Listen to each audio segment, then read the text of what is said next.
the Gloria Hassall Show with your host Gloria Hassall. This program is sponsored by Glandis Essentials, the Gloria Hassall Foundation, Kane Pharmacy and Sunny TV. And today I have my guest, who is Julie Fugo, and we're going to be discussing what well-being is, the importance of well-being, and how COVID-19 has affected our well-being in general. So join our discussion and enjoy it. Hi Julie. Hi Gloria, good to be with you. I know, it's nice to have you here, to be honest. What would you say well-being is, and why is it significant? Well, I think it's interesting. I think if you say the term well-being, people often immediately think of mental well-being, which is understandable. But I've been looking recently at various courses that we've been looking at church, and realising actually that well-being covers a whole area of things, every area of our life, and we're going to be touching on some of those shortly. Fantastic. So what would you say well-being means in all area of our lives, or areas?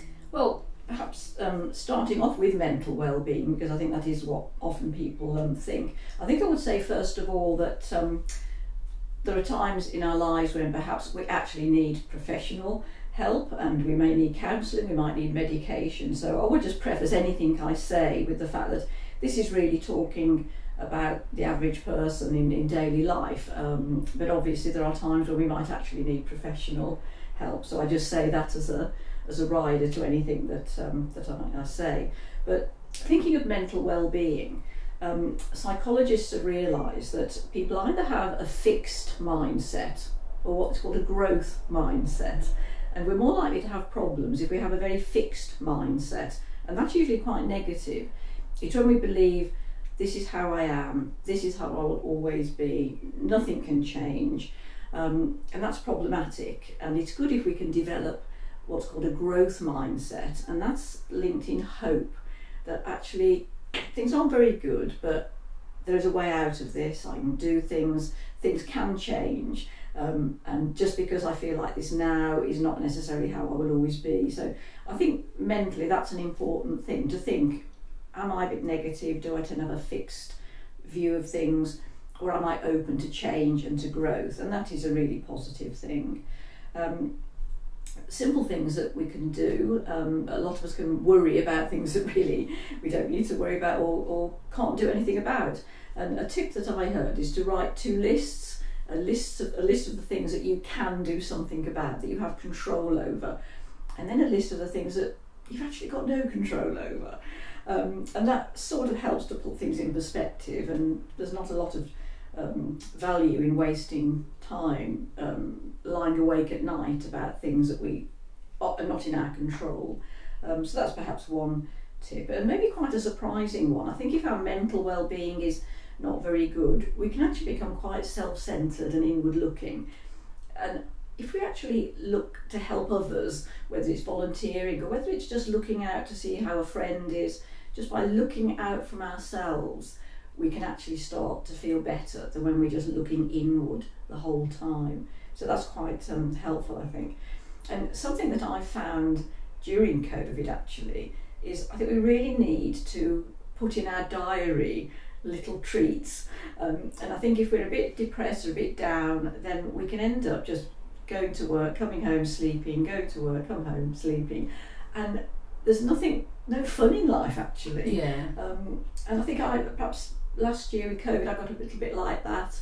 I mean, for 4 months I wasn't allowed to go out. I know, that was so normal though, wasn't it? That was pretty much. Yeah, a lot of people suffered stayed that. indoors, yeah. But I think maybe, and I suffered this, I think, is that we were so used to not going out that when we could, it was a shock. It was a shock. Like, why am I going out? I'm supposed to be indoors. It was almost a little bit of agoraphobia, and oh, is it okay? And then actually almost like not knowing what to do anyway, and I had to sort of make myself almost put in the diary, well, I'm going to go for a little walk. Wow. Or even, I mean, however silly it is, when we were allowed to go out for a coffee, or watch a film, or not necessarily great big things. I mean, we can't plan big holidays at the moment, no. But I think just planning something that is enjoyable and fun, and I think work out what you find fun, because some people might really enjoy a walk, others might really enjoy sitting and losing themselves in a novel or something like that. So definitely look for the fun things in life and try and plan them in. And I think probably lastly on this, the habit of gratitude. I think however bad things are going, if we can end our day and just count the blessings of the day, however small, whether it is I had that phone call with a friend, or I watched a sunset and it was beautiful, just counting blessings. So I think even without getting into the area of specialism, there are these simple things that we can all do to help ourselves, I think. I personally feel like if you live alone, it's probably harder. I think that part, people in that situation I feel for, because if it's a family set, there's someone to talk to. You've got mum, you've got dad, you've got the kids, or maybe you've got two of you, you've got each other. Or if it's living alone, I think it's much harder, you know, getting out there, keeping yourself happy and pulling yourself out of that pit of depression, I think. I think that's true, and particularly with COVID, that's emphasised that, I think. And because I live on my own, but I was fortunate to have groups that I could do on Zoom. So I think that's people who were not able to access that technology, it's been very difficult for them, I think. So yes, I think combating the aloneness is important, to do what we can to get people into our lives. So you feel the Zoom meetings helped, seeing other people, having those chats and laughs. Absolutely. I mean, the groups that I was in were my church groups, so that's obviously, and in actual fact, I think because we did it from the very beginning, we've been doing it for over a year now. I know some people said, "Oh, it's not the same," but I think we got so used to it. I had to smile, because when it was suggested only a couple of weeks ago, we could actually meet in my house. I think people thought, "Ooh, it could be a bit too." People are coming around. This weird. But also, it could be we're a bit in each other's faces. You know? So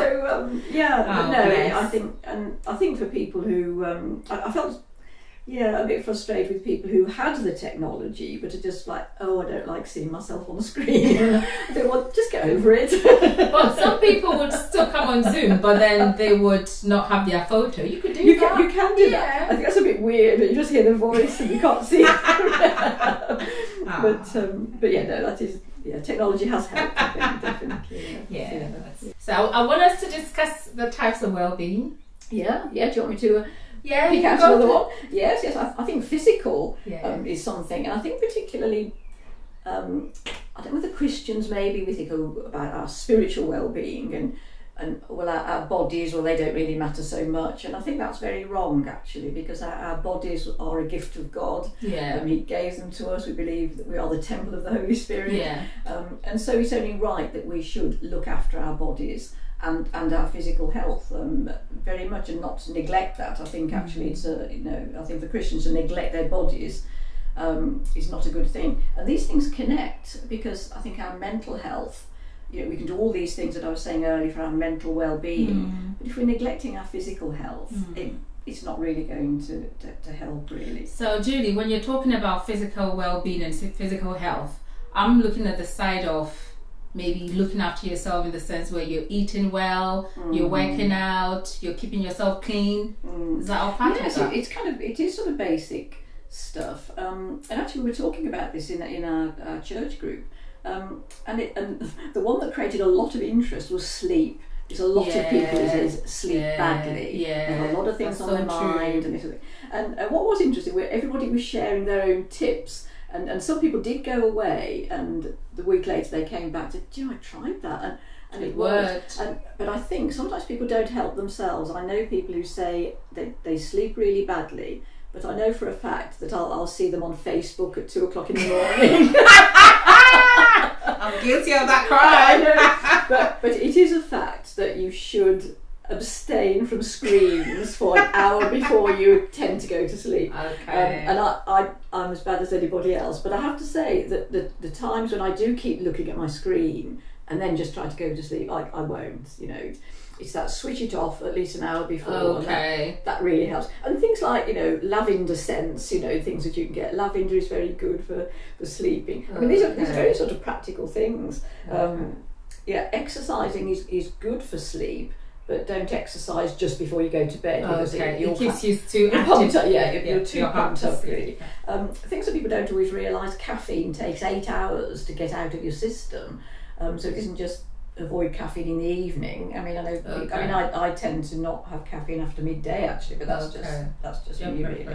But yeah, so I think it's like everything else here. It's being intentional. Sometimes we can moan about things and not really help ourselves and find the things that we can do. So yes, with sleep we can take specific steps, and things like trying to go to bed at exactly the same time each night, having a routine that you kind of do the same things in the same order. It all gets your mind ready for now it's time to switch off.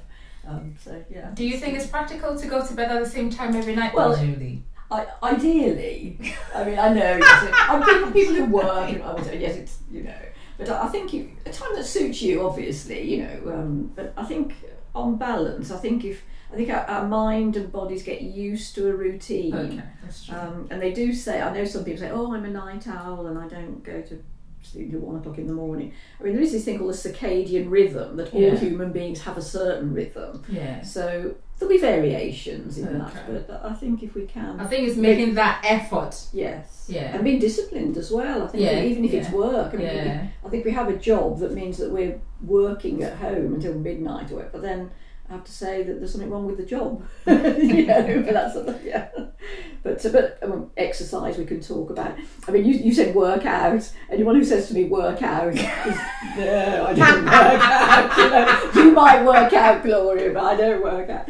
But no, I think it's what suits us, and I think to have an aim that's simple, and if all it is I'm just going to walk out round the block where I live once a day, whatever, that's better than nothing. And it's better than sort of saying I'm going to run 5 miles a day and then you never achieve it. So I think whatever exercise we enjoy, if we do enjoy any exercise. So you're saying we should set realistic goals. Yeah. If it's more practical to walk down the road a day, just do that rather than set yourself an unrealistic goal and not doing it. Fail. Yes, right, exactly. And you can always sort of increase it a little bit. Yes.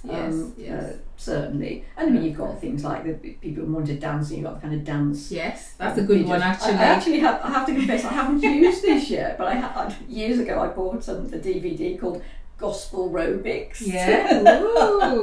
You're kicking yourself. So it does just to Bible choruses. Bless you. So try that.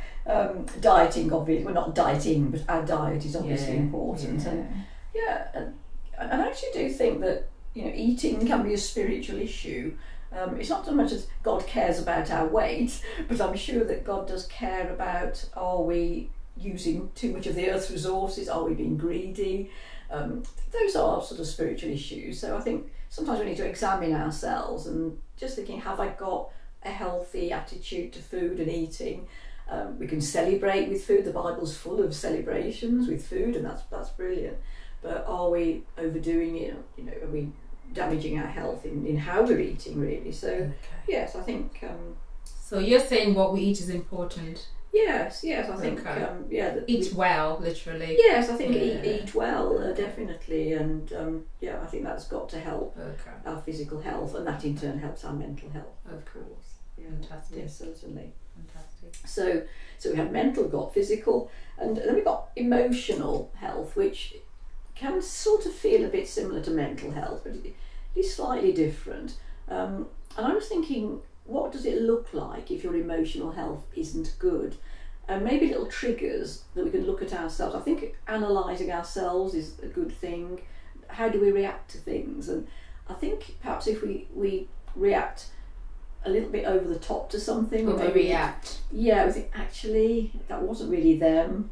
That was me. Well, why did I react like that? And a little bit of self-reflection, I think, is certainly good. And we might think, oh, I got really angry with that person when they said that, and I was really blaming them. But actually, I think it's maybe because it threatened me or made me feel a bit insecure, and I need to look at yourself. Yeah. So I think certainly emotionally, just become aware of how our emotions are and are they normal? Because obviously strong emotions are appropriate.